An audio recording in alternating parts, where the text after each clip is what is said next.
বাংলাদেশের রাষ্ট্রপুঞ্জে শান্তি বাহিনী পাঠানোর বিষয়ে নাম না করে মুখ্যমন্ত্রী মমতা বন্দ্যোপাধ্যায় সুর শোনা গিয়েছে রাজ্য বিরোধী দলনেতা শুভেন্দু অধিকারীর গলায়। তিনি আরো বলেছেন, মুখ্যমন্ত্রী দাবি তোলার আগেই তিনি নিরপেক্ষ শান্তি বাহিনীর হস্তক্ষেপের কথা বলেছিলেন।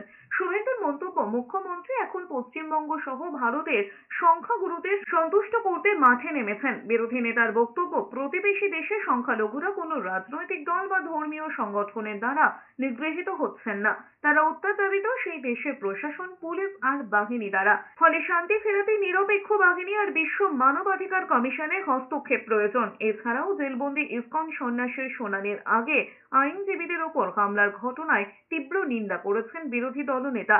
সেই ঘটনার প্রতিবাদে এপার বাংলায় আন্দোলন আরো তীব্রতর হবে বলে হুঁশিয়ারি দিয়েছেন বিরোধী দলনেতা শুভেন্দু অধিকারী। ভারতবর্ষের মতো অন্যান্য মানবিক দেশগুলি জাতিসংঘকে বলুক পিস কিপিং ফোর্স পাঠিয়ে আমাদের মন্দিরগুলো রক্ষা করুক, আর ওখানকার হিন্দুরা হচ্ছে মাইনরিটি, হিন্দু, বুদ্ধিস্ট, খ্রিস্টান ইত্যাদি, তাদেরকে প্রোটেকশান দিক।